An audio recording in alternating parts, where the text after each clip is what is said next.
Hi, everybody. How's everybody doing today? Welcome to sort of an impromptu type live stream. I was just kind of sitting at home and I realized I haven't streamed at all this month and talked with all of you. So I figure I just turn the camera on and catch up with everyone. And I put the topic down as FOMO, which is, an acronym for fear of missing out. And it's something that I just, always suffer from. You see all these different camera systems out there on the market, and I've been shooting, primarily Micro Four Thirds for the last 6 years, and I've been very, very happy with the system. But there's always that itch, right? Like, what do these other camera systems possibly offer?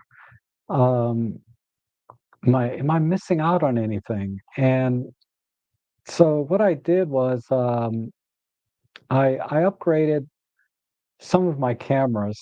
So I did a little bit clearing out because I have this dry box here behind me, just full of cameras and lenses, and then I got a whole shelf full of more cameras and crap, and a closet full over there. And I'm like,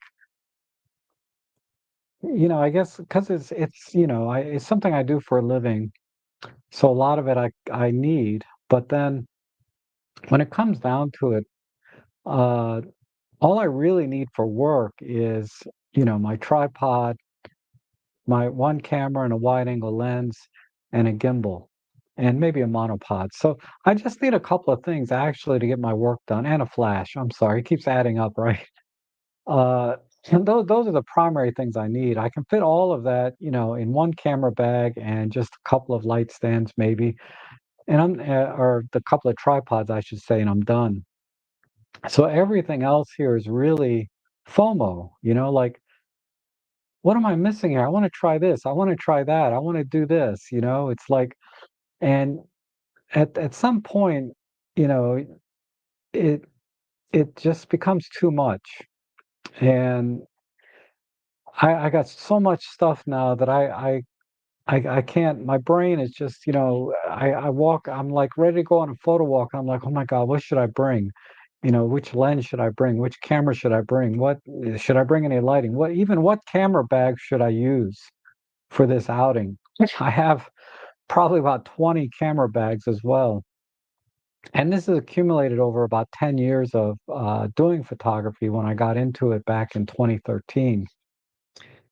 And I was just wondering if anyone else is suffering from that as bad as I definitely, I see a lot of channels out there with where people got more stuff than I do. And I've been to people's houses where they got more stuff than I do. So I know I'm not the only one. Uh, and I make the excuse of, like, every camera sort of gives you a different experience, right? Um, Hopefully everybody can see and hear me okay, and I'm live. I didn't even check. But let me know in the chat section. I know there's probably not many people here, so um, hopefully I'm live and you guys can hear me okay. But what was I talking about? Is anyone here? Leave a comment. Can everyone see me? Because I'm not seeing anything come up in the chat or anything. Normally, just chime in, let me know you're here, and say hi, where you're from. Oh, okay, Lauren. Okay, great. Thank you so much. And all is good. All right. So yeah, I make the excuse that every camera system kind of gives you a little different experience. And as a hobbyist and enthusiast, I do enjoy different camera systems and shooting with different cameras. Uh, Again, my camera of choice is always, Micro Four Thirds for the overall system, for all the advantages where I'm sure many of us are familiar with. And I have no thoughts of switching systems. Uh, but I did upgrade some systems. So let me talk about what I've done this week as part of that FOMO. And thank you so much for everyone chiming in. Everyday Grand, Lauren, good to see you. Listen, awesome. You lost your FOMO years ago, and I'm quite happy doing my insignificant things. You're some the audio's a bit out of sync. Let me see if I can make a quick adjustment. I'm gonna try minus 220. I don't know if that works while I'm streaming directly, but we'll see. Hi, Phil. Good to see you too. Um, but yeah, I make that excuse. But this is what I've done in the last couple weeks and why I haven't been cranking out videos because I love to answer people's questions and if you're here now and I haven't answered your question yet, maybe I can answer it today if you ask me again. But I will try and get back to all of the questions people have asked me and do my, it seems fairly popular Ask Rob Trek videos, where people uh, ask me a question about something and then I make a short video on how to do whatever it is they ask me. And but I've been sort of shopping cameras and finding things to sell and trade and things like that. But this is what I ended up doing is I got rid of my Panasonic S5, my Fujifilm X-T30, my Canon M50, and some lenses. So that's the bulk of it right there. So I traded a bunch of stuff in, and I got Panasonic S1R, which is the full frame 47 megapixel Panasonic, right? Uh, it's a beast of a camera. And then I also got this this X-H2 here. All in, after I traded stuff and I bought these, I'm all in about 2,000 bucks. Um, but I got rid of the S1R. I had a 2 week window to return. I got such a good deal on it. I only paid like 1,500 bucks for it. And that was like my target price point for that camera because I've been looking at it for about a year now. Because I like, and I'll talk a little bit more about that. But uh, I ended up returning it, getting my money back. So now I'm only in like 400 bucks, and I got this XH2, which is really, really nice camera. And I might do a video review on this or first impressions. And that's kind of what prompted me to go live today. Was I was sitting here trying to put together and edit the video and talk about these things. And I'm like, you know what? Let me just go live and talk about it because it's hard to edit videos and put clips together and everything when I can just tell you what's going on and how I feel about things on the fly. Uh, so let's start with the S1R because that was the first camera I got after dumping the S5. Because I said, the S5, I've had that camera since it came out for a little over 3 years now. And when I checked the shutter count on it, it had a shutter count of 2,300. That was it in 3 years. And most of that was just, testing, right? Doing it some test shots here, test shots there, checking that. Actual photography and photo walks, I think I took it out once when I first got it, because I could hardly find any pictures I took with it. Uh, I took some pictures for a video review of a lens that fits the L mount, but I never used it. I originally bought it because I was getting a lot of video work, and at the time I only had the M1 Mark III, and the video on that was fine, but I was definitely I definitely needed more because I got one comment from one of my customers about, is there any way you can reduce sort of the grain in this particular video? And I said, oh, and it turned out it wasn't the camera, is they downloaded the um, the low res version of the video because I provide two versions, right? A low res for quick viewing, and I forget what you call it, but I show it to them real quick so they can give me some feedback if they want before I deliver a final product. But even though they don't really see it, I can see it. I can see the noise in some of the images I was delivering with my M1 Mark III. So I picked up the S5 to, get a full frame so that when I'm in these very low light dynamic range scenes, I have a little bit more leeway. And And then COVID hit, the pandemic, and I got no video jobs for 3 years. I mean, they're coming back now, but since then the OM-1 has come out, and it now has 10-bit video and enough latitude for me um, to create video content without worrying about noise and dynamic range and all of that. It's perfectly suited for that in a very small, compact, lightweight system, so it makes it easy to use when I'm on a gimbal. And the image stabilization, of course, is off the wall. So it's, the OM-1 finally is my all-in-one camera for my professional work. But so that's why the S5 sat there. And I was itching, like, what the heck should I do? Meaning I was curious, like, we have the about getting a high resolution camera. So I've been eyeballing for the past year the S1R. And about a year ago, they were selling closer to 2,000. But finally, it came down. I found one open box, 1,500 bucks, and I got a free memory card with it. Stuff like that. And I got to tell you, the high resolution images, it's a native 47 megapixel image, were outstanding. They were just amazing. And you can definitely see the difference when you crop in and pixel peep and all of that. When you're just posting the images to, say, Instagram or whatever, my normal social media stuff, it's very, very hard to tell the difference. So I encourage you, and I'll show you some images here, but you just need to go to my Flickr page and you'll see some of the images I took with the S1R. And I did some side by sides. Let me see if I can I'll just pop up one real quick. Um, so this is one I took with the S1R, and these are full res images, so you can kind of zoom in and pixel peep them if you want. Uh, all the exit data is there, but let me see. I have a comparison here. There's a picture of me when I took all three cameras out. There's the S1R, there's the X-H2, which I'll talk about in a minute, and here's the OM-1. And I'll talk about my experience there. But let's see. This is a pretty good example. So over here is the S1R at its native 47 megapixel, and you can see the detail on the tree trunk. Here's the native X-H2, and then over to the right is the OM-1 with a 50 megapixel high-res shot.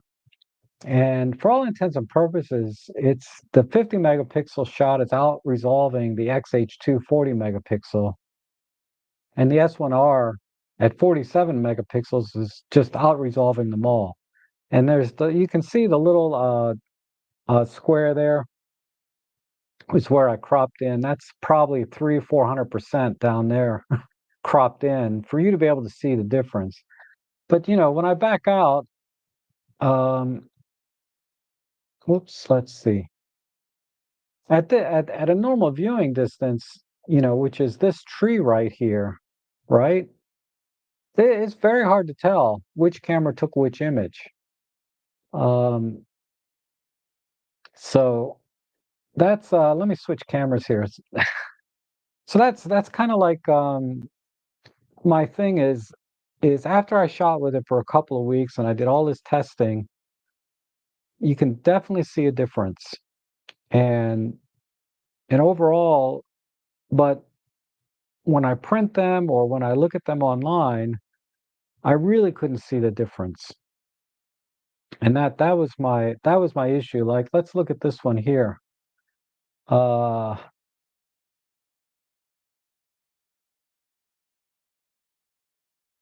and like I said, just go to my Flickr page so you can pixel peep these for yourself. Here's the X-H2. And if you look at the two images on the left here, uh-oh,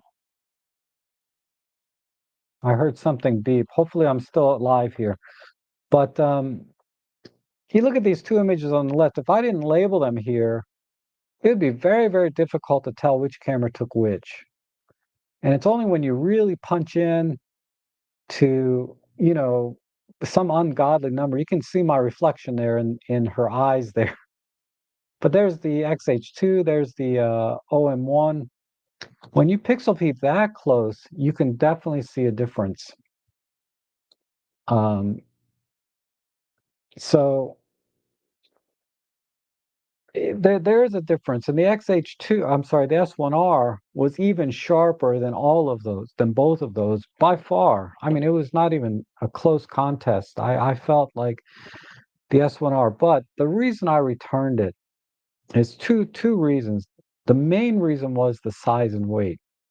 That camera was so freaking heavy. For me, I'm used to, my little OM-1 or my God, here's my EM5 Mark II with the grip, and this thing is still like so small and light and gives me the kind of image quality that, without pixel peeping, you wouldn't be able to tell the difference, right? This is still my favorite camera of all time, the 10F. Uh, and my camera of choice when I go out anywhere and just do my own person. This is like my everyday camera, right? Uh, but I put on just a normal 50. I still have it. This is the 50 millimeter f1.8 lens. This doesn't weigh that much. This is like 300 grams. This is not that bad. But man, when you throw this on the camera with the battery, you're up to about 1.5 kilos. Like 3 pounds almost hanging around my neck. And I asked myself, am I going to really take this out? Am I really, And I said, probably not. It'll probably get even less use than the Panasonic S5, which, like I said, only had 2,300 clicks on it when I traded it in.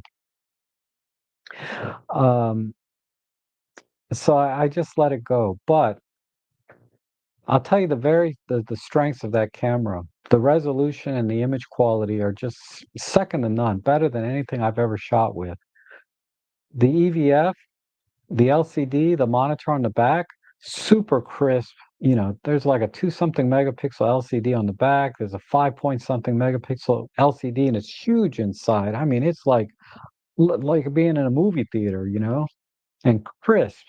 And I love the top plate LCD. The buttons were illuminated. It had the uh, and it had the normal like tilt screen, not the whole flip out screen. So for photography, it's really a fantastic camera, but it was just too big for me. So it was a great camera, but it's just not the right camera for me. The second reason I returned it, and this is something that is a little bit more minor, was the autofocusing.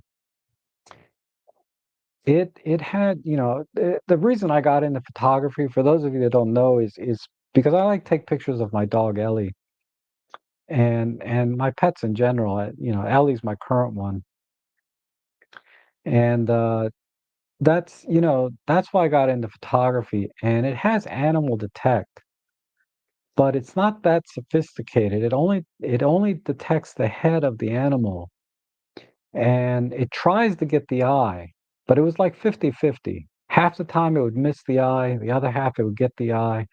I could not rely on the subject detect, animal detect, when I was up close doing portraits and just her running around, and forget about sports action with that camera. It will not autofocus for crap when she's running back and forth, uh, and around. There's just no way that camera's not going to keep the autofocus system not going to keep up.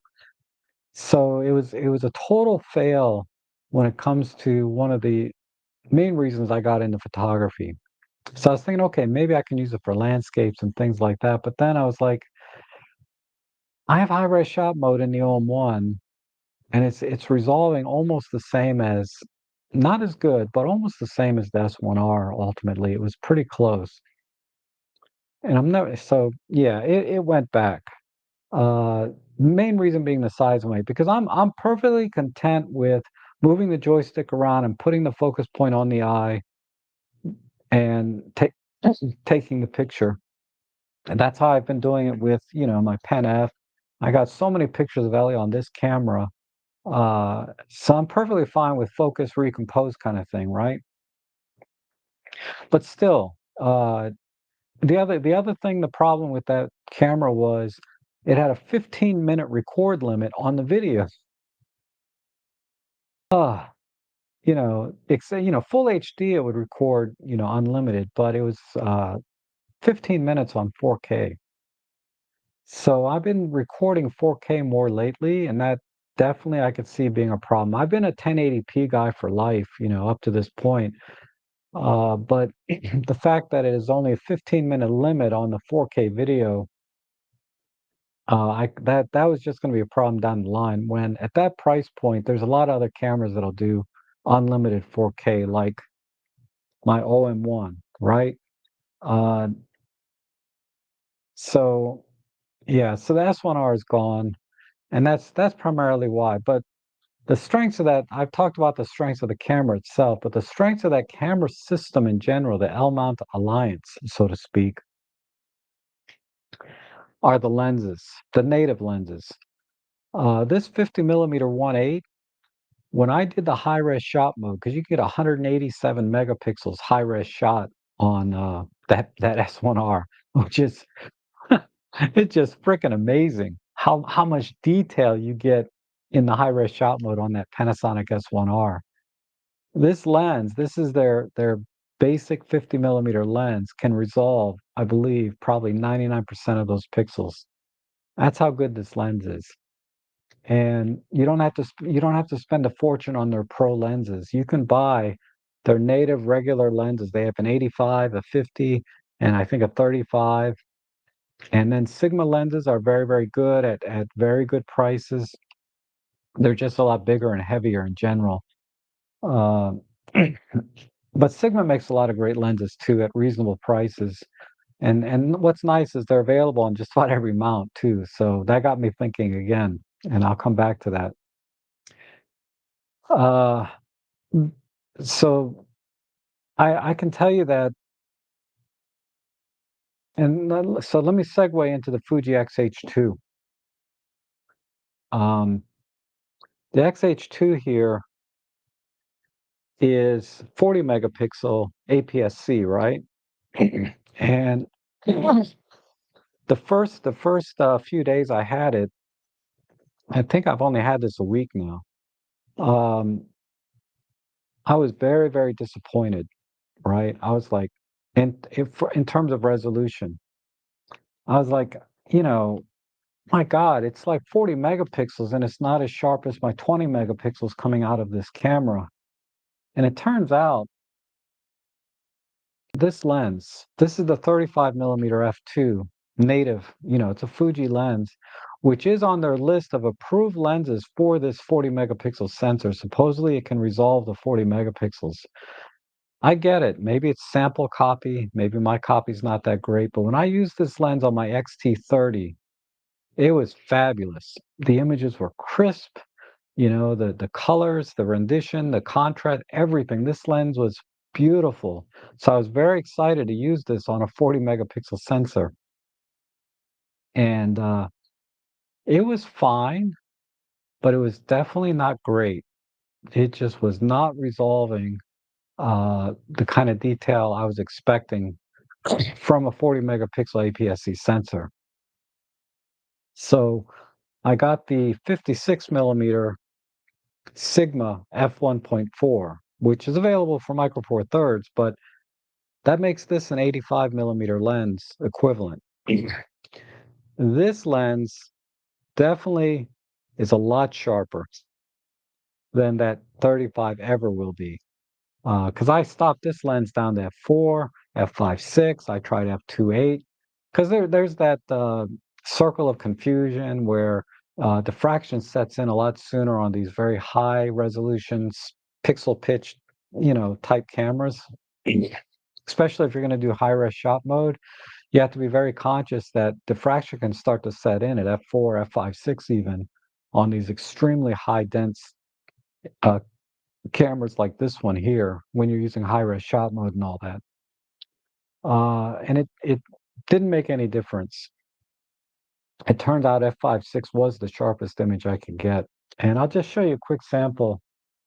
I have it again on my Flickr page here. This image here this is where I did just sort of a, if you look at this image down here on the bottom left, this is what I took a picture of, is the electronics on this hard drive. And I've labeled everything. So here's the OM-1 on top. Here's the X-H2, and this is using the 35 millimeter lens. When you look at the OM-1 and the X-H2, they're very, very similar. And you really have to pixel peep to see the difference. But even at this is like 300%. Even at this crop, it's very, very hard to tell the difference between a 20 megapixel and a 40 megapixel. And then here's the S1R at the native, right? Now this, you can see a difference right away. And then over here on the right side are the high resolution images cropped in. And if you look at the OM-180 megapixel high-res shot is sharper than the 160 megapixel X-H2. And that's because of the 35 millimeter lens in this case. Because I redid this test, and I didn't post this test online yet. But I redid this test with my the 56 millimeter from Olympus. I'm sorry, from Sigma, and I compared it to the 45 millimeter on the Olympus. And finally, this lens, when you stop it down to like f4, is what I tested it at, pin sharp at 160 megapixels.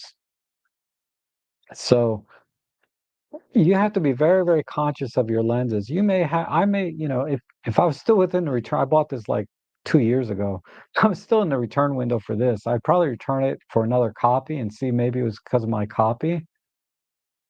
But when I bought it, I had an XT30 and it was pin sharp on that camera, but it's total crap on this.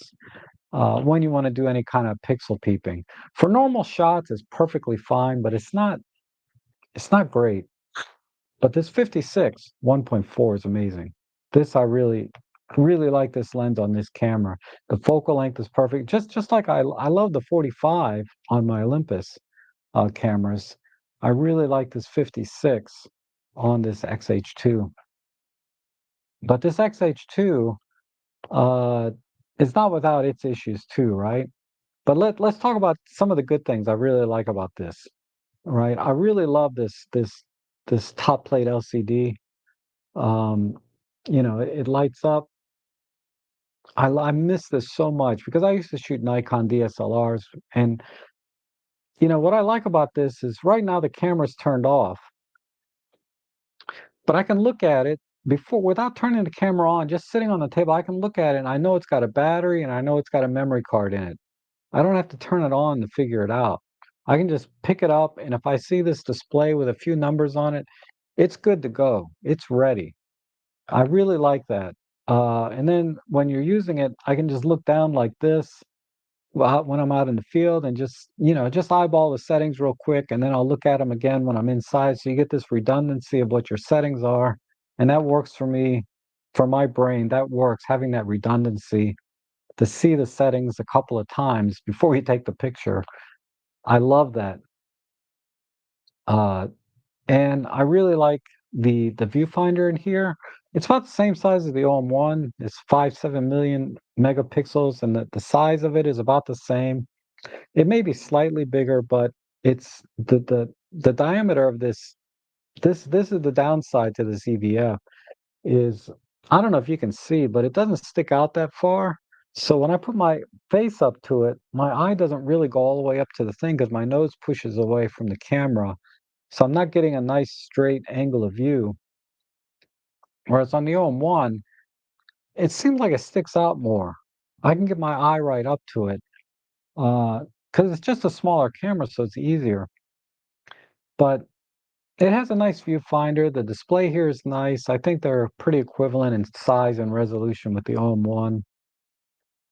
And there's things that OM systems can learn from Fuji in terms of usability and um, workflow, and vice versa. There's things that Fuji can learn from Olympus, right? There's just no perfect camera, but they and these are things they could do in firmware, I would imagine. They're not complicated things. but I found, the way I had to change my thinking of how I control the Fujifilm camera because it's very different than how I control my Olympus cameras. Um, Basically, with the Fuji cameras, it's all about this Q button.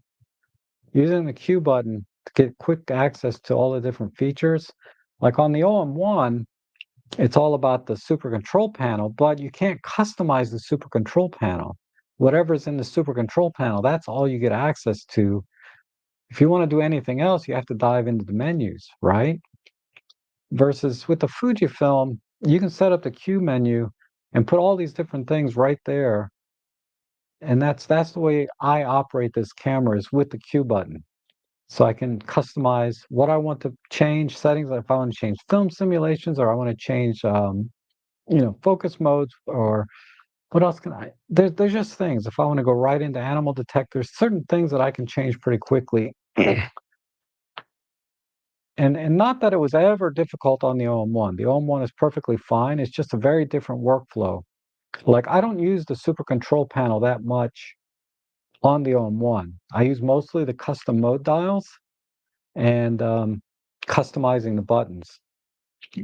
With the Fujifilm, I really don't have to customize the buttons too much. I mostly just customize the Q menu, and the workflow is very smooth at that point. So it's not any better or any faster. It's just different way of doing it. You do it through the Q menu.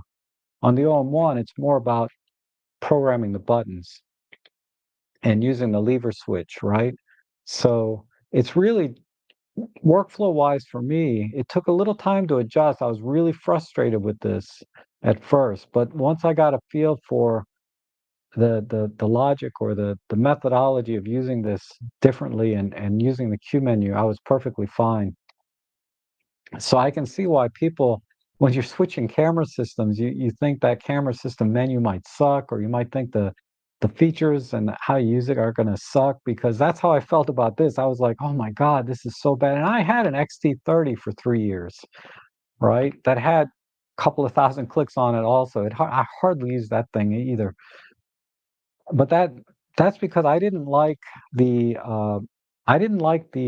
shutter speed dial and the mode dial on the left, which was the shutter modes, and then the two tiny clicky wheels on the front and back.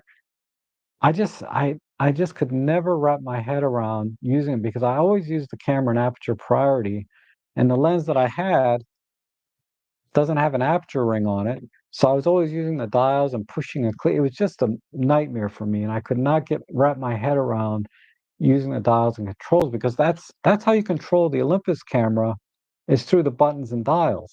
So my muscle memory and my brain is just programmed to use buttons and dials and customizing those. And the Fuji, the XT30 just did not work like that at all. And the Q menu was ridiculous because the Q menu button was up here on the corner, and I was always hitting that by accident, so I had to disable it. And then now I don't have the. Anyway, that thing sat in my my dry cabinet for 3 years and didn't get any use. So that these are the kind of the good things about this camera. With the right lens, it'll out resolve the 20 megapixel sensors that we have in our micro four thirds, and this has the normal PASM dial with 7 custom modes. I'll probably only use 2 or 3, but this is a little bit more makes more sense to me. Front and rear dial. I really like the power switch being on the shutter button directly. I prefer that. And then they have the buttons here on top, which are not easy to access while you're, you know, unlike the OM-1, every button, you can kind of hit. You can operate this camera almost completely left-handed. Whereas this camera here, this a lot of things have to be two-handed. You want to change your mode dial, or it's you have to hold it here and use your left hand to change this dial, or go back, hold it this way, and push these buttons, and then go back to grip. Whereas when you look at the OM-1, I can keep this in my left hand, and if I want to change the mode dial, I just do this. If I want to, activate the focusing, everything I can do, almost everything with my left hand. So it's ergonomically it makes sense. And the only time I really have to use my left hand, it's if I want to push the menu button. And because that's how this works, right? Is if you don't have access via your function buttons, the lever or the dial with your my right hand, okay? Uh, you click the menu button, then you're back to your right hand again. And you don't really have to shift the position of your hand when you're operating this camera. So ergonomically, this makes more sense to me, and I'm just used to this, and I think this is really a better way to go. And that's where Fuji could probably learn a few things because this camera, oh my God, this camera, I didn't think this camera was as comfortable as the M1 Mark III. I thought it was kind of a step down, and it is. The M1 Mark III was a more comfortable camera to hold, and I'll explain why in a minute. But when I hold this camera now, oh my God, it feels like just dreamy compared to this X-H2. This X-H2, this is where the X-H2 really fails. For me, it fits other people's hands. They love this grip on this camera. Good for you, right? But for me, it's not comfortable at all. The problem is, you see this little notch here? When I grab this, it digs into this part of my hand, right? Because I have kind of short fingers and thumbs, so to reach over to the joystick here, it's digging into my hand a little bit. So I can't hold this camera and have because if I want to access the joystick and the shutter button at the same time, this is going to dig into my hand because my fingers are short, so I have to keep my hand up a little bit higher. People with longer fingers and thumbs, they can probably keep their hand a little bit lower like this, and then they can reach this. I can't, I can reach it, but it's awkward. And the shutter button's kind of awkward. I'm just kind of like it's a stretch. I have to keep my hand up a little bit higher because I have shorter fingers. So this is digging into the palm of my hand. So I have to always hold the camera properly with my left hand and grip it with my right lightly. Just very lightly grab this and then shift my wrist a little bit left to right, so I can play with the shutter button and then shift a little bit over this way and play with the joystick, and then I go back and forth like this. So ergonomically, it's uncomfortable. I can get used to it, but it's uncomfortable relative to this OM-1, which is just the most comfortable camera, second only to the EM1 Mark III that I've ever held. Um, so that's kind of the gist of it. There's other little things like the little thing here to pull out the flip screen. This little notch here is really tiny, so you have to kind of dig your finger in to get it out, and it's really hard on a tripod. When it's not on a tripod, you can bring your hand down here and dig in there, right? And I got small fingers, whereas on the OM-1, this is deeper. This little notch cut out here is much deeper, relatively speaking, maybe an extra millimeter, maybe 2 millimeters deeper. So it's very easy to get in there and flip that out. So there's just little things like this everywhere on each camera, where for the most part, this is way, way better for me, right? This camera here, where it excels, I love this top plate LCD. And the fact that there's 7 custom modes on here, and you can program them independently for video and photo, right? Whereas this one, you can really only use the custom modes for photo only. You can do some minor things with video in the custom modes, but it's not for real. This is the real deal when it comes to setting your video modes to your custom dial. So if you're into video, if you're really a hybrid, I'm not really a big video guy when it comes to my personal stuff. This is a much better workflow, right? If you're going to be doing video, especially if you're going to be doing work, if this is going to be on a tripod all the time or a gimbal, this is actually a little better camera in terms of workflow because the buttons are right here on the top. right? So you're working your tripod, you can look at the buttons, the top plate LCD. You don't have to kind of crimp down and look like this, right? You can just kind of look at it like this, and then you got your custom. So theoretically, this could replace my OM-1 for all of my professional work, right? Because again, all I need is one wide angle lens, and then I put this on a gimbal or a tripod and I'm done. Uh, but I have to think about that because it does have technically better video capabilities. We'll see. I doubt it though. I mean, I already got the lenses and everything I need for this to do all my pro work. There's no need to go to this system because it doesn't really offer anything more that the OM-1 can't do all on its own. Um, In fact, this is actually probably better for it because it has a deeper depth of field. I need a very deep depth of field in my architectural and real estate type stuff. So this is actually a better camera for that than this is because it's APS-C, right? Um, but yeah, and overall it's about the body itself is probably 10% bigger than the OM-1. It's 10% heavier. And the lenses are 10 to 20% bigger and heavier overall. So it is a bigger overall system, which, is expected when you go from Micro Four Thirds to APS-C, and then it gets bigger still when you go. I mean, look at the size of this full frame lens. It's like almost as big as it's almost as big as the body on the OM-1, right? Just the lens itself. But uh, so it is bigger, but uh, it it's reasonable, right? It's kind of a compromise between full frame and Micro Four Thirds. It's kind of in the middle. So I might get one more lens for this. I haven't decided what, because you can get some Viltrox. It's pretty cheap and they're supposed to be really good. Because I don't want, there's no need. And this is really the strength of the Olympus and also the Panasonic lenses I've tried is I've never gotten a lens from Olympus or Panasonic OM systems, right? That I didn't like, that didn't perform like perfectly on these cameras.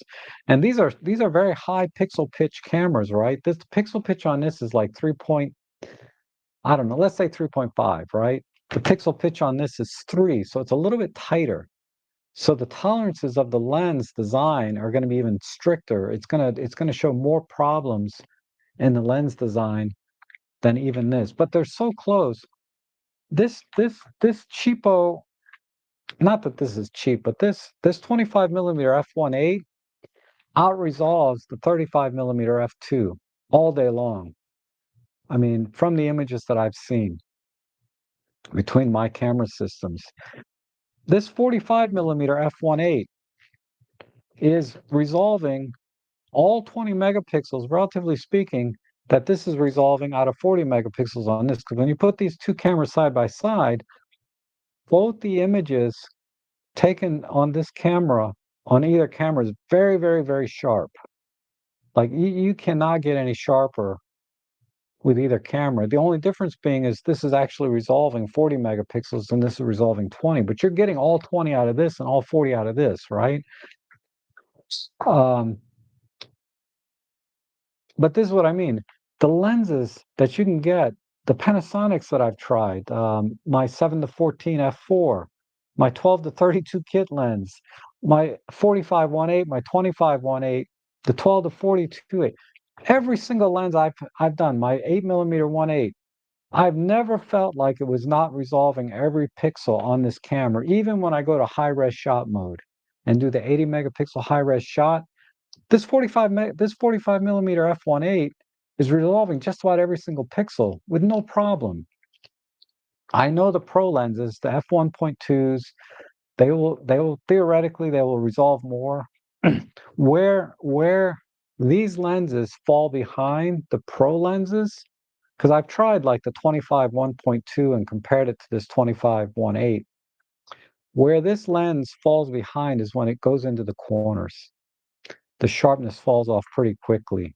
So my remedy for that, because even when you stop down to f5.6, it still gets soft in the corners, and that's when I can tell when I shoot in high res shot mode the corners are not as sharp as the center. The detail is gone. It's not resolving the 80 megapixels down in the corners. Whereas the Pro lens, it did. The Pro lenses are pretty sharp corner to corner, wide open. And of course, they're faster, so you can shoot at lower ISOs, higher, all the good stuff that comes with a faster lens. But the Pro lenses are sharp corner to corner, and that's why you're paying the big bucks for those. But my remedy for that is, and this is for my personal stuff. If I was shooting professionally, I would probably buy, and I do shoot professionally, but I would probably buy a Pro lens if I needed, well, my 7 to 14 from Panasonic is resolving more than enough, but because I actually, for my clients, I deliver 2 megapixel images. So I never need to use high. But if I needed to shoot high-res shot mode professionally and I need corner-to-corner sharpness, I would have to get a Pro lens. But what I do with this lens is I'll just shoot 2 images or 3 images when I do a pano, and then I stitch them together. So I'm only using the center parts of each image, right? And I can cut off the corners, and that image is sharp. The final image, once you stitch them all together, is sharp corner to corner when you use this lens. As sharp as a Pro lens would be if you just took one picture. Well, sharper actually, because you got more pixels, right? Um, but anyhow, that's that's what I found was, the lenses are very affordable and they are tack sharp for what you're getting. I mean, they are amazingly sharp and perfect for the Micro Four. They're just no better match. I mean, I don't know. I didn't realize that until I got a high resolution sensor uh, camera where I realized this lens ain't cutting it, you know, and I have to buy better lenses. Whereas I never felt like that with my Olympus cameras. I was like, okay, I need a 25 millimeter focal length. I'll get the 25 f1.8. And I was never disappointed with the images. Same thing with this 45. And even this El Cheapo 25 millimeter Panasonic lens, tack sharp, and resolves the 80 megapixel high res mode. No problem. Like I said, you'll get better results with a Pro lens, but the difference is not as stark as it was when I went from this 35, which is great on like the 26 megapixel, 24 megapixel Fujis. It's not great on this 40 megapixel, whereas this 54 is great on this particular camera. So, and the same goes for the L mount Panasonic glass. Again, Panasonic, right? They are doing really good work on their full frame lenses for the L mount that uh, you don't have to buy their Pro $2,000 lenses. You can buy this and probably get 99% there for 99% of your photography. Even in the corners, this is really, really sharp. It does fall off a little bit, but this lens is so I'm thinking I'm thinking maybe get the S5 II so I can stay in this system because the images when I had my S5, they were sublime. I mean, they were beautiful images, but I just never used it, because it's just the bulk, right? Especially then that's why I returned S1R. So this is my message to anyone that might be watching is don't don't feel like you're missing out anything with this 40 megapixel Fujifilm, or if I still had it, the S1R 47 megapixel. You're really not missing out. The only application I can see you needing 47 megapixels or maybe the Sony 60 megapixel is if you're doing product photography, food photography professionally, right? And you need that fine detail. Um, there's certain professional fields where you definitely want to have the most resolution possible, the best image quality, the most flexibility in post processing.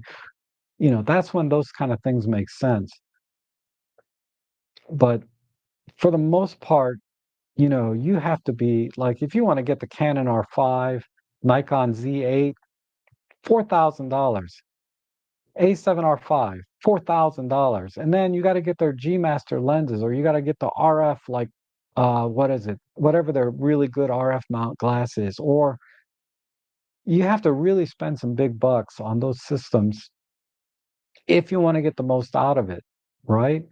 Um, because the drop, the difference between their basic lenses and the pro lenses is huge. Whereas the differences between the pro lenses and the basic lenses you get, differences are not that huge.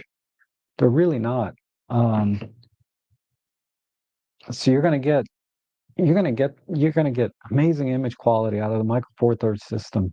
The only I haven't really talked about depth of field too much because I want deep depth of field for my professional work. So that's why I don't really need full frame. Because if I was doing portrait work, I think I would seriously have to consider a full frame or medium format camera.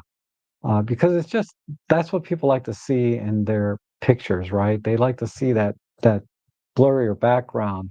So if you're doing a full body shot of a couple, um, it's not easy to do it. It's an uphill battle with Micro Four Thirds. You can do it, and you have to do other things where you're with lighting and stuff, and you can get fabulous images. There's, Jimmy Chang, he shoots professionally, full body shots and all of that with his Micro Four Thirds system. But so you really have to up your game as a photographer and develop your skill set to where you're not using bokeh in the background as a crutch to try to get a better image.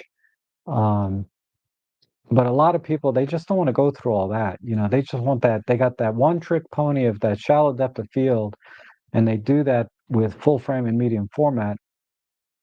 And I get it. If you sprinkle your portfolio a little bit with those kinds of images, it's a nice touch, just like you sprinkle your portfolio with maybe some fisheye images, right? You have some diversity in the kinds of looks and things that you can deliver to a client. A full frame camera will give you that flexibility or make it a little easier for those kinds of things. But you know, it's a crutch really, because there's plenty of us out there shooting professionally with Micro Four Thirds, and for some reason, someone said I was kind of the exception when it came to architectural photography to use Micro Four Thirds, and I'm like, how could I be the exception? Because you got that really deep depth of field, you get pin sharp images, you know. Micro Four Thirds makes perfect sense for architectural and landscape type photography. Um, and astrophotography, it just has so many perfect applications. The only time full frame and these larger format cameras and the differences are very subtle. I mean, you have to really be pushing the camera's limits of your editing skills and everything. But you will get more color depth. You will get shallower depth of field. You get more dynamic range the bigger the sensor you get, because sensor technology in general, there's not much difference from Micro Four Thirds to full frame, right? The technology, maybe someone will come out with something new in this size sensor, and then the other sensors will catch up, because the saying goes, a rising tide raises all ships, right? So even though one sensor might have this advantage now, it's only a matter of time before the other sensors in different formats will catch up, because it's that rising tide game, right? Because if you were to take this Micro Four Thirds sensor and compare it against my Sony NEX from 2013, this has much better high ISO capability than my Sony did, right? And that's an APS-C size sensor. Much better than well, that's a lie. It's not better than my DF. My Nikon DF is pretty freaking amazing for low light. But you get where I'm coming from. As technology improves, all the sensors improve regardless of size. Anyhow, I've been babbling for almost an hour. So let me check the chat section, see what people are talking about. Um, let's see.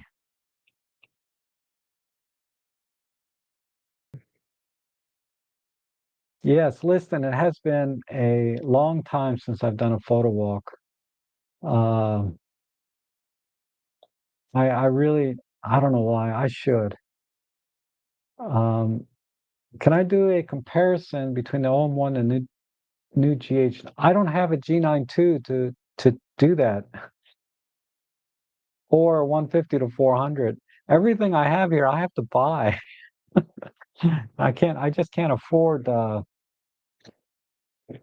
any of that. I can't afford it all. I'd love to have it all, but I just can't afford it, unfortunately.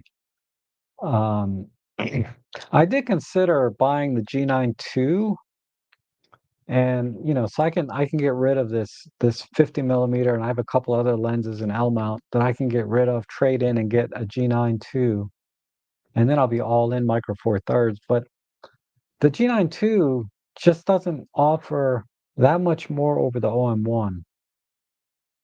I'm sure well, let me rephrase this. I would not be surprised if it's better in every way than the OM1 at some level, but I think that margin is very small. It's not going to be twice as good. I can't say that for a fact. I'm just assuming. So I don't see it being twice as good because the OM1 is so good already. And that difference, if I was doing video work, even in video work, I don't know if I would need it because my video needs are not too demanding. I do need a little more dynamic range than the M1 Mark III gave me. Because, like I said, I did get not a complaint, but because she was looking at the low res version for approval and review, not the high res that I normally deliver. And by high res, I just deliver 1080p. She was looking at like the 720 compressed version where she complained about the video quality, and I was like, no, no, no, you got to download this other file. This is the final version. The one you were looking at was just for preview. um so I don't know, the G9, and it's a bigger camera. It's probably about the same size as this X-H2, which doesn't thrill me too much. I'm not sure I really want to be. I get why Panasonic did that. It makes sense that if you were shooting the Lumix line, you probably want to get an S5, S5 II, and a G9. Shoot multiple camera formats. I get, and then stuff is interchangeable, right? Batteries and grips and stuff. It makes sense for professional use, but for me, it it's not something I'm not. I don't think I really need to worry about the G9 II because OM1 is so good. Uh, I'll tell you a couple of things. Between the OM1, the XH2, and the S1R, S1R had the weakest autofocus of them all because primarily for the subject detect, right? It didn't have very sophisticated animal detect. It was just detect the head, but not the eye. Um, and you didn't know it was detecting the head until you actually went and reviewed the images, then you do magnify to focus point, then you can see where it actually focused on. So it's a little bit the Panasonic's menu system. It's every camera. It's different. The workflow is very different on that Panasonic than it is from the OM systems, and everybody can learn from each other because Panasonic did a couple of things right on that S1R, and by extrapolation, S5, S5 II, they're a little bit different. The workflow is different, and you can get it to work for you the way you want once you get a feel for what their logic is. But um, that's one. My memory, I returned it a couple of days ago. Now I can't remember what I liked about the menu system and stuff. Because I had this S5 for 3 years, but I never shot with it. Um, well, if it comes to me, I'll come back to it. Let's see. Um,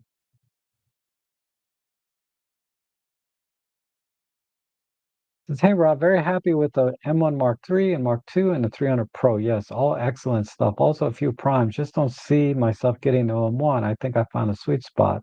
Yeah, the struggle for gas is real. The OM1 was definitely a gas purchase, but the bird detect is frickin' amazing. And the subject detect. The subject detect on the OM1 is better than the XH2 when I'm shooting pictures of my dog. I haven't tried birds in flight because All I have is a 56 mm lens, right? But that's my longest lens. I might get the 70 to 300 for that, but let's see. Uh, the subject detect, for whatever reason, there was one particular position when my dog is laying down on the ground, and let me show you a picture of my dog real quick. It'll make it more sense. Uh, okay, here's one I took with the S1R where it actually nailed focus. When she's laying on the ground like this, uh, the X-H2 really struggled. I think out of oh, I got a spreadsheet too I can show you. Because I actually counted I was gonna save this for a video, but I'll show you guys here. Uh what is it, calc? But if you look at my dog's eyes, um, they're kind of lit up here nice and red, but normally they're very dark and hard to see unless there's light shining directly on them. But it's her eyes are surrounded by black fur on both sides. So the eye detect was really struggling with her, and that's very common. Even with the OM-1, sometimes it struggles to find her eye when she doesn't have good light going directly into them. Like this one, you know, you can see I had to in post processing, I opened up her eyes and made them a little bit brighter here. But both cameras struggle a little bit to find the eye because you can see how it's all surrounded by black fur. So if there's no light shining on her eye, but when she was laying down on the ground like this, I probably took, let me pull up my spreadsheet and I'll show you the counts here.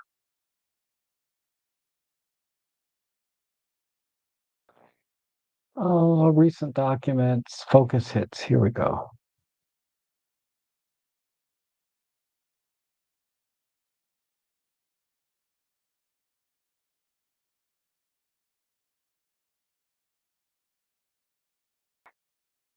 All right. See if I can make this large. So here are the counts, right? When Ellie's sitting down, and this is for the subject detect, I got 53 sharp images, 7 were missed out of like 60 images. So the hit rate was pretty high. And I'm talking about focusing on the eye here. When she was running, this wasn't bad either, right? And she was pretty far away from the camera. She wasn't close. Uh, so I'm talking about with some distance, where she was probably making up 5-10% of the frame. She was in focus. Then this number here, laying on the ground, right? 90% hit rate. Look at the X-H2, 69%. I mean, it felt like it was worse than that. I guess it was 69 is not terrible, but it's definitely a big drop from the OM-1. But overall, you look at the total, when I was doing various shots of her running around, laying, sitting, 80% I got sharp, tack sharp on the eye. And on the XH2, I got 78%. So they're pretty neck and neck, but this is the outlier right here. This is where it was kind of struggling. And here's the S1R. It's very slow, like 7 frames per second or something. So I didn't get that many shots fired off. And when she was running, I got nothing. I got like 13 shots and none of them were in focus. When she was sitting down, not bad, but 75% is not great, compared to 88% because, and this is without me trying, right? This is me relying totally on the autofocus system to do everything for me. I was just the dumb photographer. Um, I was just playing dumb photographer, didn't know how to use a camera and seeing how much is the camera going to help. So if you don't know what you're doing, you can expect probably an 80% hit rate if you're taking pictures of your dog, running, sitting, laying, because I use my Pen F to take pictures of my dog all the time. but I'm using single point autofocus, continue, I know all the settings and I have my technique down. So I can get a pretty good hit rate even with even with this, old contrast detect, single point, focus, recompose, type of camera. I can get a decent hit rate. If I did that with these cameras, my hit rate is much, much higher, closer to 100% when I'm taking pictures of my dog, because that's primarily what I do. Uh, but if I just play dumb and just this is what you're gonna get. So you can see where if somebody picked up an S1R and had no skill set at all, but just put the thing on autofocus and try to take pictures, they're gonna get a 60% hit rate, which is abysmal, right, by today's standards. Supposedly Sony's closer to 98%, right? It's supposed to be really good. I might have to get a Sony and figure that out. But uh, anyhow, um, let's see.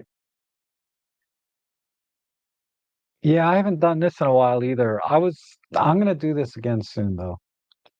I'll work on that because it's getting cold, so I don't want to go out as much. So I'll have more time indoors, and my photo jobs slow down in the winter, uh, anyway. But are there any field conditions that call for a deliberate choice of mechanical shutter instead of electronic? Typically, when you're panning, uh, you probably want to use mechanical shutter.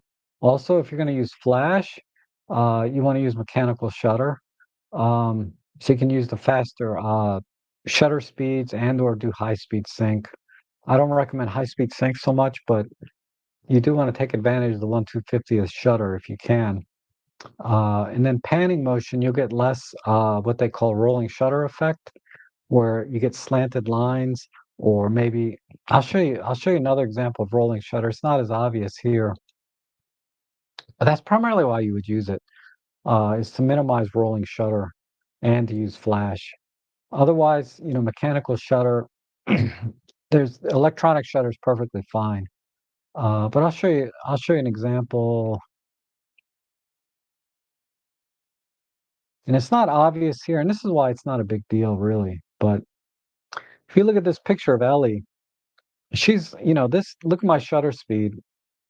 Uh, how come there's no, there it is. This with the X-H2, 1/2000th of a second, right? So she's really whipping this thing around back and forth. But the arms and legs of this bear are not that long. The rolling shutter effect, even though the wall is straight because that's not moving, right? Uh,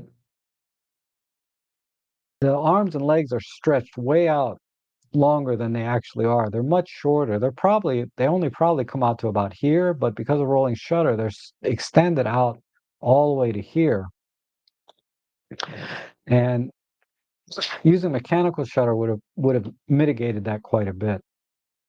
So that's the case for mechanical shutter, and who cares on a stupid stuffed animal? But if you're doing birds in flight, or you're doing a baseball game where they're swinging a bat, or tennis, anywhere where there's fast motion, you want to use mechanical shutter. Otherwise, you'll get bent, bats, and you'll get weird looking flapping wings. All kinds of weird things happen when you use electronic shutter. Um, the OM-1 is less susceptible to that. I can get away with using electronic shutter quite a bit with the OM-1 because it has a very, very fast readout speed because it's a stacked sensor. Uh, the Nikon Z9 has a stacked sensor, very, very fast readout rate. They don't even have a mechanical shutter in it. Um, so it's getting better to the point where maybe we don't need mechanical shutter anymore. But yeah, for the most part, it's really just when you're panning, or if you're not panning and something's moving very fast, you don't want that object or subject to be distorted when you take a picture of that if it's moving fast. Like dancers that are whipping around a lot, uh, probably want to use mechanical shutter, things like that.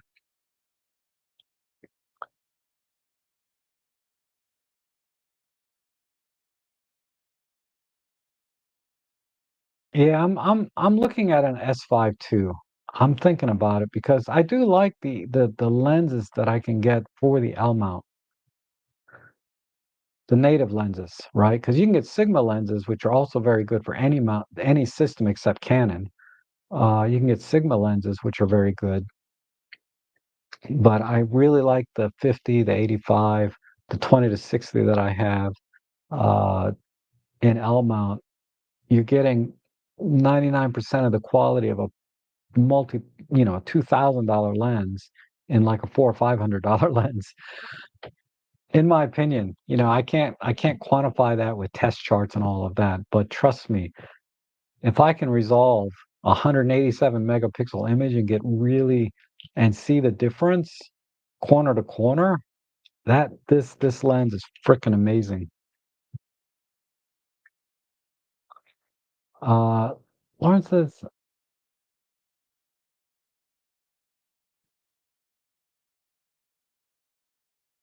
I'm not sure what Lauren is saying here. My Canon RP is a pound. I was considering the R7, but see the weight is more pound and a half. Seems most cameras with IBIS are added weight beyond the old. Yeah, I I haven't held the R7. I like the R8, but that doesn't have IBIS. The R8 is very similar to the RP in size and weight. Trust me, I was this close to getting an R8. Um,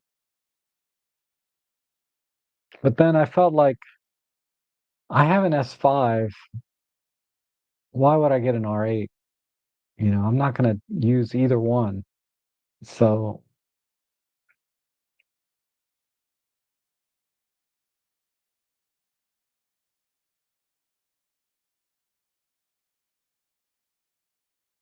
and Marcel says the 18 1.4. Okay. So that's what a 27, 28 millimeter equivalent. Okay. I'll look into that. Let's see. I don't normally shoot that wide. I prefer 50, like a 50 millimeter equivalent. I even like this 56. It's a little tight for street work, but I could make it work because the 50 is not that far off, but uh I'll give that some thought. If I get into the Fuji at all, the thing about Fuji, finally I'm happy with this Fuji. Because the X-T5 was a little cheaper than this, right? But I just did not like, I did not like the dials on it. I don't like to work cameras that way. I kind of started with a PASM dial, and I totally get it. I shoot film time to time, and I'm perfectly fine with dialing and shutter speed and aperture on the ring. I love that experience of shooting it with film, but not on my digital cameras. I don't want that same experience. I want the digital camera. I want to use the custom modes. I want to be able to quickly change things that are not shutter speed, right? I don't know. I didn't like that it didn't have a grip because I always end up buying a grip, like even my Pen F, right? I always end up buying a grip for it anyway. So why get the XT5 and then buy a grip for it and then have to deal with the shutter mode dial, the aperture ring, all that, it just it's just not the experience that I want. Um, but I get it. Some people enjoy that experience with their digital camera, but I don't. Okay, let's see. Steve Jobs say you're holding wrong. I remember this. I remember this with the Apple iPhone. I think it has something to do with the reception or something, right? If you held it the wrong way, you wouldn't get good reception. And this is how I look at the chat section, just so you guys know.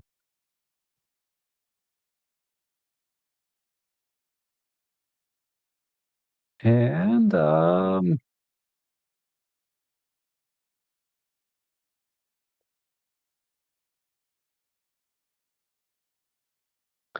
hi, Rob. Have you ever experienced bad quality control QC on Lumix lenses? I've received three new Lumix 24 to 105s and all had lots of dust inside.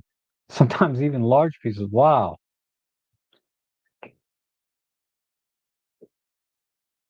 So, are you saying when you bought this lens new, it had, I'm sorry, I'm over here, right?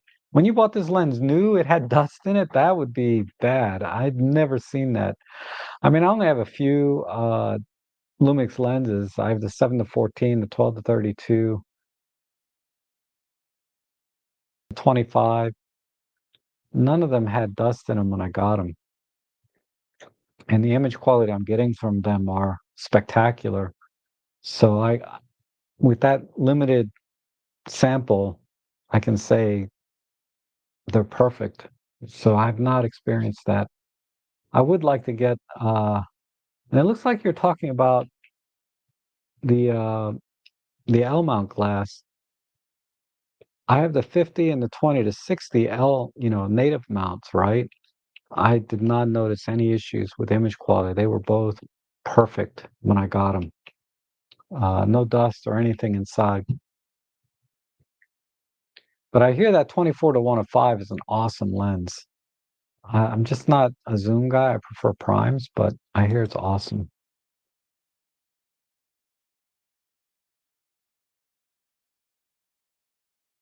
Yeah, ain't that the truth? So that reminds me, I didn't talk about the Nikon ZF because I was briefly tempted by that when I saw the announcement for that camera, and because I love, I love that,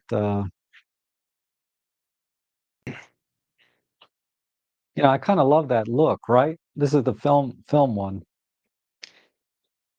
This is an EM. This is a piece of crap, but it takes nice pictures actually, and the meter still works. So that's that gets you about 90% there, right? With these old cameras, once the meters stop working, you just might as well chuck it because it won't work at all. I just love this look, but I started to really think about it. Do I really want to deal with a shutter dial, aperture dial, and ISO dial? I was like, and get a 20, if it had a 60 megapixel sensor or something in it, maybe I would think about it because of the sensor, which is exactly why uh, it's exactly why I have this one. I just put it in auto here, uh, auto on the ISO. I use this camera like a normal digital camera. I don't really use the dials on top. So, and it's it's a little bit fancy. I think that the new ZF is nicer looking than this one because it's more true to the the original film cameras, and that's what kind of got me interested in it. But the sensor kind of let me down. I'm like, I'm not going to buy that camera just for the looks if it doesn't have the sensor I want in it. This camera has an amazing, amazing sensor. The image quality, it's 16 megapixels, but the quality, it's just sublime. I just can't, it's very difficult to explain or quantify the kind of images I get from this camera, but I think they're just amazing.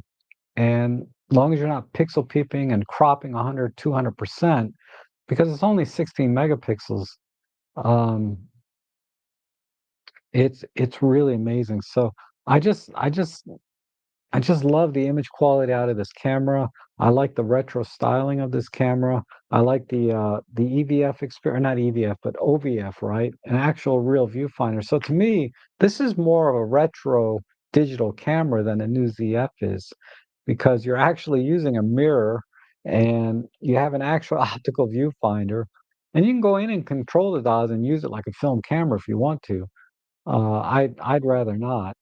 And I try to use, and the other thing is this has a motor drive on it, so you can actually use vintage, Nikon glass with it, because it has the screw drive and not just the electronic contacts. Uh, these things twist on opposite our Olympus cameras, right? But um, yeah, this camera. This is one I traded with one of my viewers, Randy. I gave him, I traded my D750 for this a couple years ago because the D750 I had just after I switched to Olympus just kind of sat in the dry box right behind me. Um, so the ZF, if there was some technical reason, right, for me to like it, because I'm not crazy about it, I'd rather have an S5, than a Nikon 26 megapixel sensor. Because I know that the images and the color science and all of that, I really like what Panasonic's doing, as much as I like Nikon's. I like both. So, all things being equal, if I like both equally, they're different, but if I like both equally, uh, what else is going to compel me to think about a ZF over uh, an S5? And that would be the sensor, right? And I'm like, it's still got a 26 megapixel sensor, so that's not going to no reason for me to get it because if I'm going to get another camera, it's going to be a high res camera, maybe a Sony A7CR or something. Because I'm a little bit hooked on the 47 megapixel images I got from the S1R. But the reason I returned it is I would just never take that camera out. But if I had a little tiny like A7CR, with 60 megapixels in it, throw on a 50 millimeter, lens on there, I think I'd be pretty happy with that. Uh, I just don't know if I want to spend, with the lens and all, like 4 grand just for like to use it for one thing. I'd rather maybe put that money into the 150 to 400 for my OM-1 or something sweet like that, right? Uh, anyhow,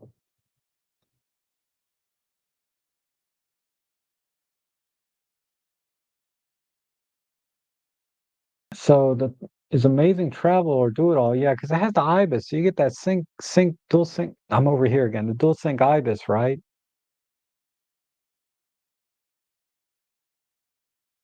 Yeah. Oh no, you don't need to send any samples. I've seen amazing images from that lens. I can't tell you. I haven't heard anybody say one bad thing about that lens until today from you about the quality control issues, right? Um, okay, so let me let me check something here.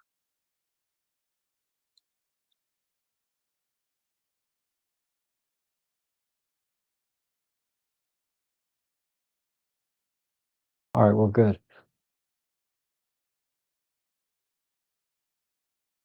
Yeah, samples of no, I get it. I know what dust looks like, JS. Um,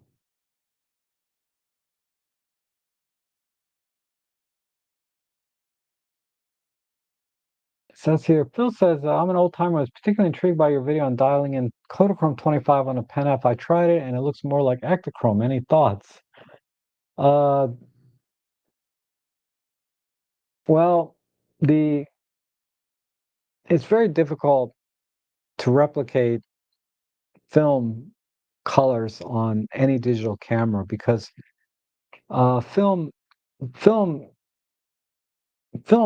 basically is has different sensitivity to white balance, right? So and different sensitivity to colors depending on what the lighting is in the scene.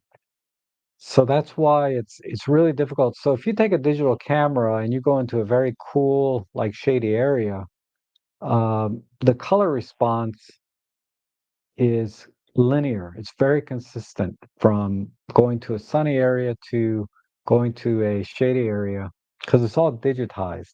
Whereas film, it's organic, right? It's an organic process. So when you're taking pictures with film, even though we can maybe replicate exactly in the Pen F what Kodachrome looks like for this particular scene, as soon as you point your camera to another subject where the lighting is a little different and the colors are a little bit different, maybe there's more greens over here. So you're pointing at the building here and you replicate exactly with the settings that I showed in that video.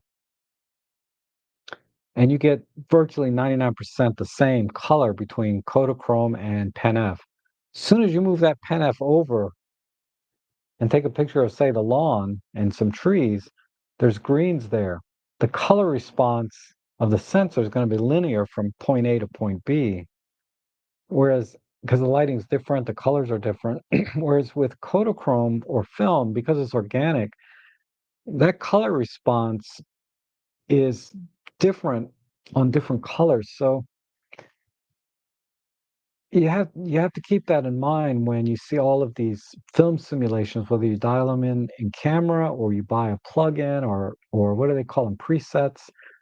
Um, you'll never get exactly what film look like, shot to shot to shot. You could do it individually. If you take picture A from film and you take picture A from the digital camera and you digitally tweak the image, you can get the digital image to look exactly like Kodachrome or Ektachrome or whatever film simulation you want to do. But as soon as you take another picture, you can't just simply apply that same settings to another image because, again, the color response is going to be different on film versus a digital camera is going to be linear. And it's, you know, so there's just no way to do it, unfortunately. So, um, That's that's my thinking on why the Kodachrome might look okay or look very close when I because I got the formula from I put links in the video to where I got it from mu43.com forum. There's a whole thread about doing film simulations on the Pen F. Uh, you can so check the links in that video, but yeah, it's just impossible shot to shot to shot.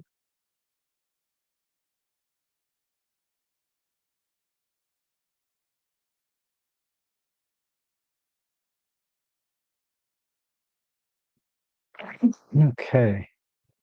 So that's it. Not many people here, only 20 people, right? That's what I get for just kind of an on the fly stream. But um, I guess if you guys have any questions, just leave them now. But I'll just ramble for a few minutes more. You're not missing out. You're really not. Not for the what you get in the system. And if anything, I'm more in love with the Micro Four Third system now than ever, even after getting especially after getting this camera. Nothing wrong with this camera, and it is better in many ways, right? Uh, but there's if this camera, if I sold this camera tomorrow or it got stolen, I would not miss it at all, right? Whereas, well, maybe a little. I miss my S1R already, but this camera or this camera I would be really upset and would replace it the next day, right? I would be like, I got to get another Pen F or I need to get another OM-1. It would be replaced next day versus any of my other cameras that I have. I would not feel the urge that it needs to get replaced right away because there's no love here. It's not pulling at my heartstrings. There's no attachment emotionally or uh, physically, mentally. There's nothing about these cameras. They're just kind of, you know, my friends, right? Now I can't even call them my friends. These are my friends. This is my family, so to speak, right? So, friends come and go, but family is forever. And that's how I look at my Olympus camera systems. It's really my family and what I enjoy and like to spend my time with the most is with Olympus. And a lot of people ask, why haven't you ever been an Olympus ambassador or OM systems, whatever they call them? I guess they still call them ambassadors. And I think the fact that I'm not an ambassador or have any relationship with OMDS only only um, reinforces or legitimizes how good these cameras are. or makes it more credible what I say about these cameras, right? Because I can get any camera I want. Maybe not Leicas, but I can buy pretty much any mainstream camera or system that I want to get into. Uh, and I choose this as my everyday camera, right? As my everyday camera and as my work camera professionally, the OM-1. The OM-1 I could lose tomorrow and not miss it, but I would replace it tomorrow too, because this is kind of a work camera. Uh, but this is family, right? This is this is the camera I go to take pictures. Um, oh, okay. I'm glad that made sense, Phil. Um,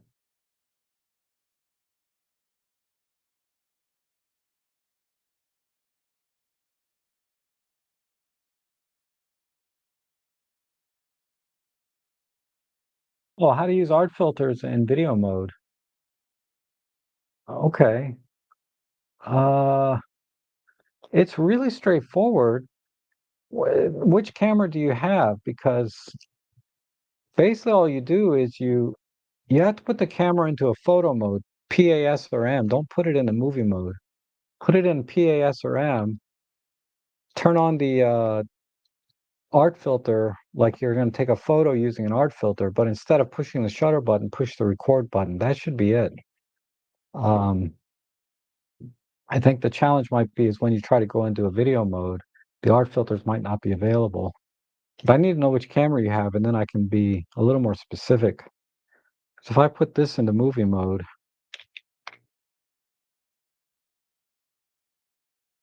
let's see if the art filters are available. They may not be available if I'm in movie mode. No, they're still all there. Yeah, so you should be able to just go into the picture mode and dial in what art filter you want to use and push record. It's pretty straightforward there.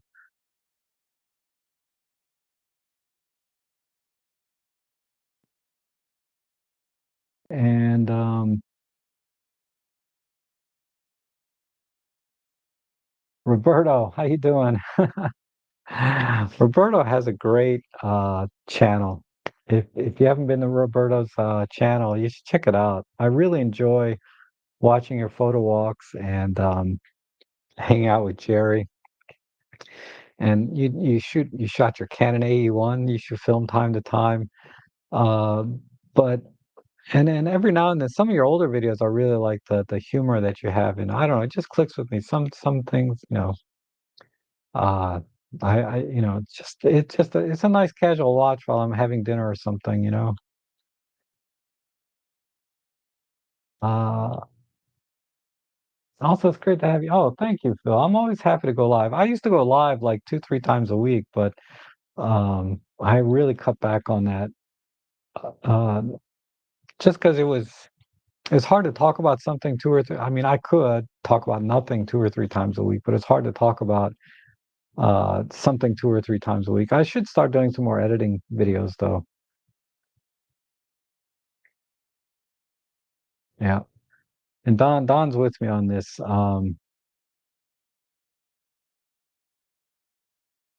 I lost my Ollie camera, it would be bum. Yeah, it would be a big bummer. And thanks for hosting these lives. I usually watch them after the fact, but they are definitely on YouTube comfort food.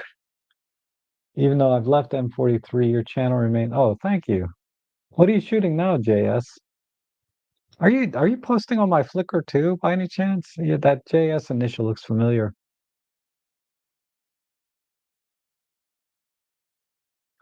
Ah, the X Pro 3. Yeah. A lot of people love that camera. I think I've tried it a few times and it didn't work for me. But I also tried the X100 series. I had an X100F for a little while. Just couldn't get used to it. Um, it's a neat little camera, but I just wasn't happy. Uh,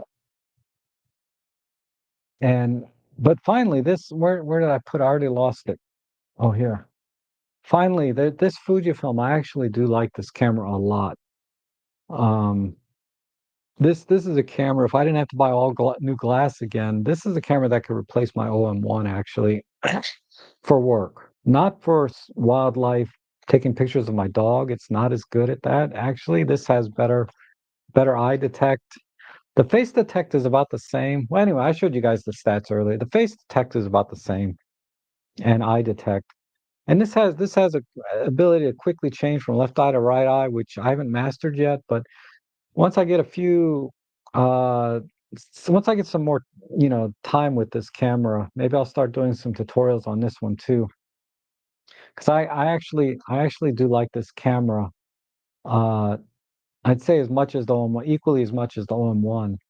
Um, because these are like work kind of cameras. And I think if I can get into the recipes, I don't know. I never really felt like all that excited about the Fujifilm recipes and that whole culture of stuff. But now that I have a Fujifilm camera where I actually like the controls and the dials and I got a feel for how the things work, I might actually, you know, start to get into the recipes and film simulations because I want to take this camera out. And I found in Sigma lenses, this Sigma 56 is really nice. Uh, I just wish it wasn't like 110 millimeters on a Micro Four Thirds. It would be so long. I would never use it. They have a 30, but it's so big. So I think my next purchase actually is going to be the 25 millimeter f1.4, the Leica for these cameras. It's kind of the perfect blend of like you know, uh low light, like I can use it in lower light, get a shallower depth of field, and sort of get that sort of vintage quality out of it. Uh, because I've heard nothing but good things about that lens, the 25 f1.4 Leica. There's also a 12 millimeter f1.4. I need to get more Lumix lenses. They make some amazing lenses, and not that anything wrong with this 25, and that's why I haven't gotten the one from Leica or Lumix as of yet, because this one has been so good. And I'm not a bokeh whore, right? I don't need bokeh in my shots. I want more depth of field generally. But after shooting that S1R and seeing sort of some of the images I got of Ellie, like I'll show you this one I really liked. Um, I just like this look. It's a shallow depth of field, right? But sometimes I like it. And I thought it worked really well in this shot. Um, and I could do that with the 45 f1.8, get a very similar look but it'd be a little more compressed and I'd have to stand further back. And when you stand, so it's not the same experience. Like I said, um you can achieve whatever you want with Micro Four Thirds. Shallow depth of field, deep depth of field, high res shot mode for pin sharp. You can achieve all of that. And that's what you have to know about Olympus cameras in general is if you embrace the technology that it has, the live ND, the high res shot mode, the in-camera focus stacking, do you realize that Sony A7 IV and the A7R4 don't have focus bracketing? I mean, and there hasn't been any firmware updates in years to add it to the A7R4, but the A7R5 now has it. Uh, the Panasonic S5 II just got a firmware update. Now it has live comp. And of course, the S1R has focus bracketing. It had high res shot mode. And it does it in camera. Oh my God, the Fuji. Okay, that is one other negative of this Fuji. The high res shot mode, it takes 20 pictures and then you have to offload them into software, which is free. But you use the Fuji app to stack the images together to create the high-res shot mode. But you can only use it on perfectly still images. And even then I had to try multiple times in my studio to get a really good high-res shot image out of this camera. So I'm pretty much ruling out high res shot mode on this camera because it's not done in camera. You have to do it separately, which I could do that workflow if the results warranted it. But the results do not warrant that extra workflow because so many freaking artifacts. And like I took a picture of a tree outside in high res shot mode on this, and then I stacked it in the app. There were artifacts all over that image. Uh, the tree trunk itself, tack sharp. But if the leaf moved a little bit, and what doesn't move when you're outside? Everything is in the wind, just a light breeze. It created so many artifacts that the picture was almost unusable.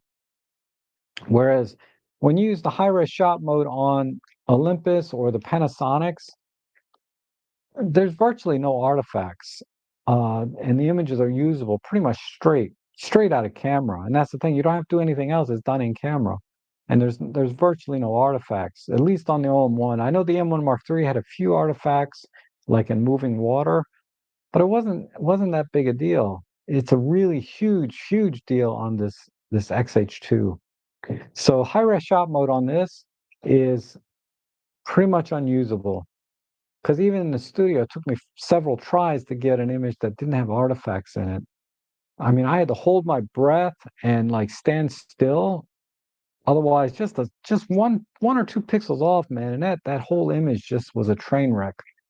Um, anyway, but the 40 megapixels out of it with the right lens, you definitely get 40 megapixels worth of resolution out of it. It's more than 20, clearly. It's not noticeable until you zoom in 100%, but it is noticeable.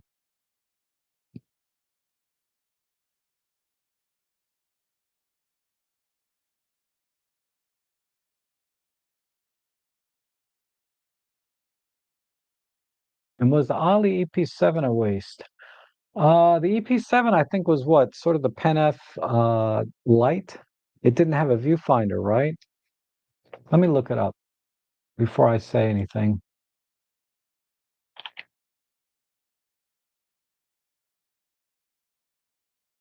Yeah, the EP7. Wow, they got one at MPB used, 700 bucks. Um, yeah, without a viewfinder, it's just a pen up without a viewfinder. Basically, I'm over here. Sorry, it's a pen up without a viewfinder, right?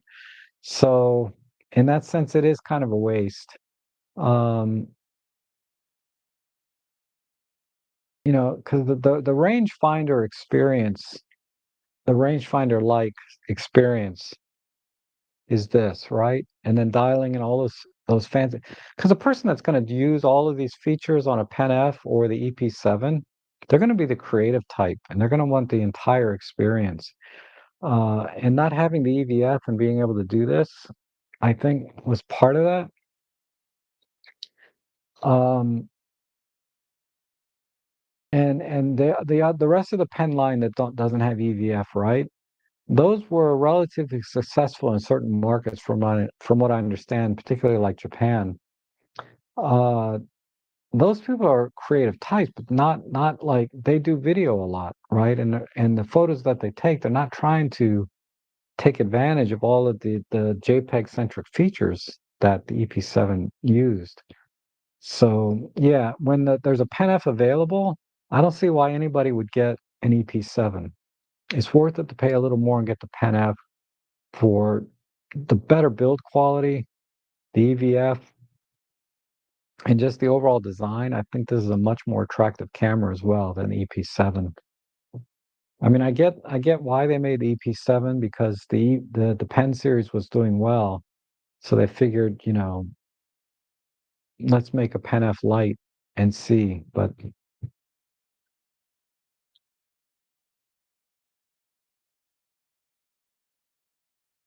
hi, Rob. Your experience with XH2 is not yet as good as your OM-1. They're all great. Yeah. Yeah, the XH2, like I said, I really like the camera. Aside from I have to adjust my grip a lot, so and that's me because my hands are a little bit small, not the camera. Because a lot of people like this grip. I don't get it, but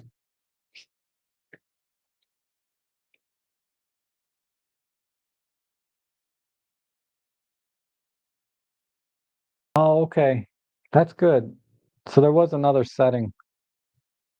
Um, but if I made a video about it, I would make sure everything worked. I just kind of did it quick here in the stream, and it seemed to be fine. But when I do my Ask Rob Trek videos, and I answer a question, a lot of the questions I can answer off the top of my head, but I have to make sure, right, that there isn't something I'm missing, like what you just pointed out. And that can mess up a lot of people. And then I'll get more questions, and then I have to make another video. So I try to take my time to make sure that, I dot the I's, cross the T's before I give an answer on one of my Rob Trek, Ask Rob Trek videos.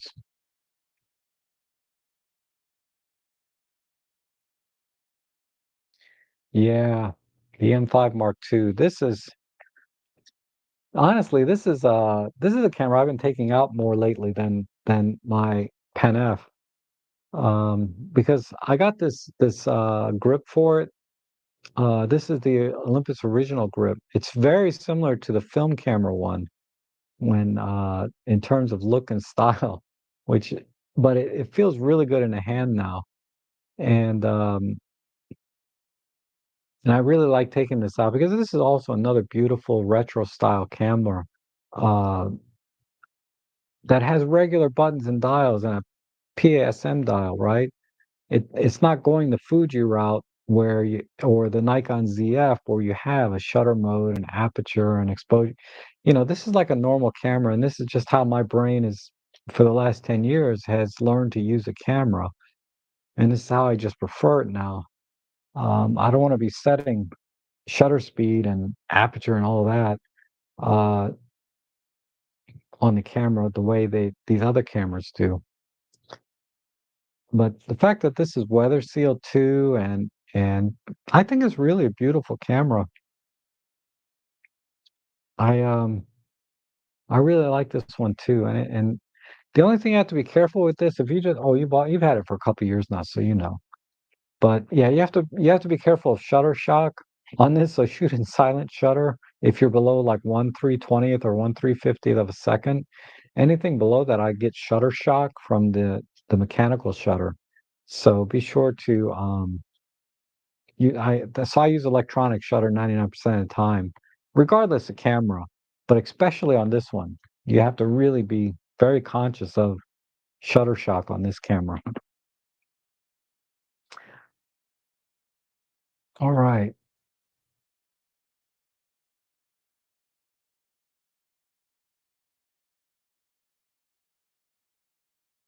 And then my first camera, wow, Rollei 35T in Germany. I found the Pen F rekindled my love for small form factor cameras and your photo. Oh, thank you, Phil. I appreciate that. I should do more photo walks.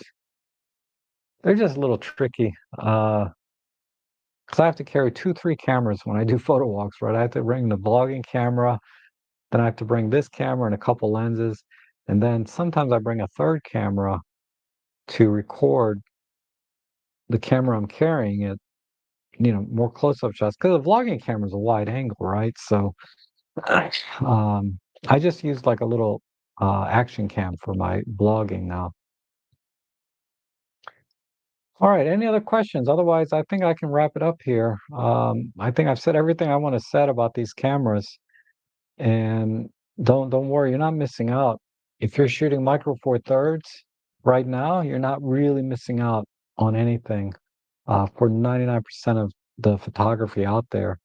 If you're doing professional work, then the cameras become tools and you buy the right tool for the job, right? So different cameras will do different things uh, or be better at different things than others. But for us as hobbyists, enthusiasts, and people that love photography, where it's more about the photography itself than it is the camera, then you need to find a camera. If you're gonna talk about gear, find a camera that inspires you to go out, a camera that pulls at your heartstrings and says, it's part of your family, so to speak, right? Like this Pen F is for me. And and that's all you need to worry about. How does it feel in your hand? How are the ergonomics? What is the control methodology? Like I explained how the methodology to operate this camera is very different than the methodology on the OM-1. One is not better than the other. They're just different. So, there's a lot of things to think about, or can be, but ultimately it's about enjoying the craft, going out, enjoying nature. I've learned so many things in life through my photography that I would never really pay attention to otherwise, like water bugs. If you guys should Google water bugs. Those little bugs that walk on top of the water. They're really, really fascinating little bugs. How they communicate with each other, and it's shocking. But little things like that in life that I've come to enjoy life even more through the photography. So, and that's all I want for everyone is I want, and that's why I do the tutorials and the Ask Rob tracks, is I want the camera and the gear, I want that to get out of the way. I want that just to become second nature, right? I don't want you to get frustrated because a particular setting doesn't work the way you expect it to, or you don't know how to get to a setting. I want you to just have a very smooth workflow with your camera so that you can go out and enjoy photography and what photography is all about. So, everyone, thank you so much for coming in today. I appreciate you being here, and I'm sorry for the short notice, but you guys are always great, and I hope to see you guys all again soon.